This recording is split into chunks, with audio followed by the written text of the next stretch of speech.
Deathstroke number 27, back to Christopher Priest, Diogenes Neves on art this time, no, for this one.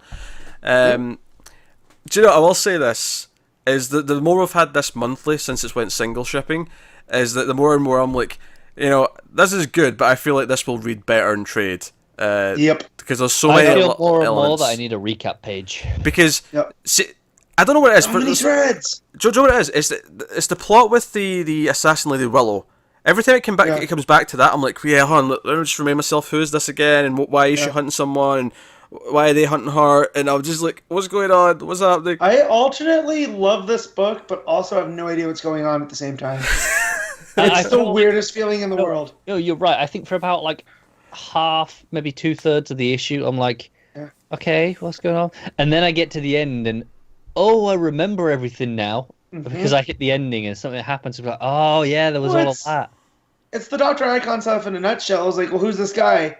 And then you remember, like, oh yeah, he stole the body. See, that's the thing with this issue, though, is I felt okay up until the last scene. I was okay until then, because everything was kind of like, alright, so Deathstroke's still at this church, he's trapped there, Joseph shows up to try and find him, he's really... He's arrogant and he smashes the box, which actually just deactivates Joseph's suit. New Superman, which I'd forgotten about, is actually at the base with everyone else. I got such a good laugh at him trying to speak Chinese to the guy, and the guy just like, I don't speak, I'm not even Chinese, man. Like, stop. Yeah. And Keenan's just going. Like, he doesn't care. Yeah, he just keeps going. It's really funny. You had the scene with, because obviously the first chunk of the issue is Terra's kind of like revamped backstory now. You see where like that. You see that the Judas contract kind of happened, but it changes the ending where Deathstroke calls it off because he's got this Lazarus contract now. Then she's kind of pissed about that. So it kind of changes the backstory a little bit there. More on that in a minute. I'll let you recap and then. And then you have that scene with her and Rose on the train, on the subway or whatever it was. Bit of banter there. But so does anyone understand the ending? Does anyone want to explain to me the whole where Terra, who's pretending to be this escort assassin, turns out to be Terra, and then the actual red-headed assassin comes in, and Terra looks over at her and goes, "Rose?" And I'm like, "What?" No, here's the thing. Claire? I don't think we're supposed to know this yet. Okay, good. I think this was supposed to be a surprise. Like, we're supposed to be with her, surprise, going, hang on, what? I don't get why she's saying that, though. That's why I'm confused.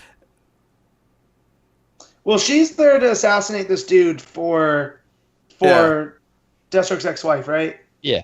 Mm-hmm. Yeah. What's her name? God damn it, I always forget. Adeline. Adeline, yeah. So, the redhead thing, but it can't... Because here's the thing, can't be Rose. There's so many things in this book month to month that I have to think, oh, do I know this? Let's try and remember it. Yep. That when it pulls something like this, I generally don't know if I'm supposed to know why she's saying that, or if it's supposed to be a WTF moment. The implication is that Terra thinks this is Rose, yeah? Yeah. But we're sure it's not, right? We're positive it's not. If this turns out to be a secret twin, I'm going to be alternately upset and like, oh my god, this is kind of cool. I mean, it could be Rose, I guess. I mean, she has a lot of spare time that we don't see. I mean, sure, yeah. I think what's weird about it, though, is I think it's odd where it's almost banking on the fact that because we see someone with red hair, we're going, oh, whereas if this was a movie, we know it was her right away the first time we ever see her. Right. So it feels weird to me to use the fact that it's comic art where we can't, get that specific with the faces that we can't tell until someone actually else sees her and goes, hey, that's Rose. No, that's a weird thing to me. I think it's interesting though, because if that is the intention, I like it in the sense that that's a unique way of using your medium. That I don't know if I do, because it's almost pointing out like a flaw in the medium, like something that the comics can't typically do as well as the other. Well, no, I agree, but I think in a way it's going.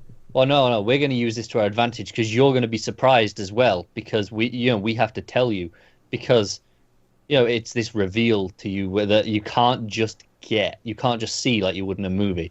So it has so they're kind of using it to their advantage. It's not a visual medium though, so the fact that they have to tell us feels like a crutch to me. I don't know. It's murky. If that's the intention, which it might not be, we're just kind of theorizing here, but if that's the intention, it feels murky to me. I like that she's eating the sandwich though. Sure. Looks good. Sure, she's in the sandwich. It's great. And then Icon shows up and catches her after she's hit. So that's how we end the issue. But no, it's a hell of an issue with lots of different things going on. I do like the retelling of Tara because it definitely makes Slade not such a creep. Because it shows that of her in bed, like we've seen. But he's just like, get out of there. Like, you're a kid. Like, yeah. You know, so it kind of redeems Deathstroke in that way, too. He does kiss her, but her a bit. he kisses her to manipulate her to sort of get her on his side. Yeah. Not that makes it okay to kiss a 16-year-old or whatever. No, but he's also an assassin, you know. Yeah. The point we're making is this is the means to an end. It's still creepy. He's not as much of a creep as we previously thought. It's less creepy if he's doing it for the job and going, no, all right, this is just what I got to do, than if he actually wants to. But I never got the vibe, like, when we read the Judas contract, I got the vibe they were, like, in a relationship. Oh, yeah, they were just having sex regularly. Here, I don't. Here, it's like he's, like Connor said, it's a means to an end, and he's leading her along to get her what he wants her to do. But never do I think they actually have a physical relationship. I mean, I still think he's corrupt enough that he might, but it's just... I don't know. I think you say corrupt. I don't think Deathstroke is corrupt. I think he still typically has his own code of honor. It's morally ambiguous, sure, but... Oh, no, sure, but this was a thing in comics continuity. Oh, it was, yeah. But now, but then again, Wintergreen, I'm just reminded Wintergreen goes, there's a line in our business and you crossed it. So maybe... is that implying that, he did cross that line off panel? Yeah. Could be. I don't know. But no, I like that. I like when he spins on the Tara story. Well, they had to kind of do this for us because we were kind of aware that Judas' contract kind of happened. We just weren't sure... Yeah. Like what the details were. Yeah. So that's kind of cleared up at least part of it enough that it makes sense why she's around and she has a history with Slade and whatnot. So this is a thing. I mean, I assume she's a bit older now. Yeah. Well, I mean, if she was 16 at the Judas contract, then yeah. Yeah. Who knows how many years it's been since Judas contract? She's definitely looks college age. Yeah. The guy comes up to her thinking that they're. I'd say she's maybe 19, 20. Yeah.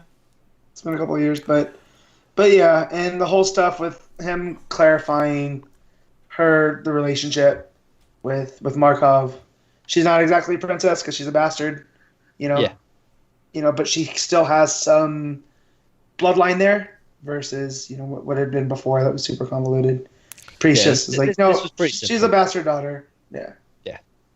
No, I do still like this issue, but I definitely feel like, trade, when this run is finished, it's going to be amazing. Yeah, like I say, I'm not criticizing it too much. I can't really blame it for being dense. Maybe that's just an argument to say that this worked better. Maybe is double shipping it. This pacing with these things jumping around like this. Yeah. It may have been better to try and focus each issue a bit more compared to what it has been. But then the problem is then it feels like I'm shifting halfway through a run. And it loses its feeling because at least this is consistent for the future when you read this all in one go. Yeah, it's a murky situation to criticize. It because is because there isn't a clear answer, is there? It's a double-edged sword, but hey.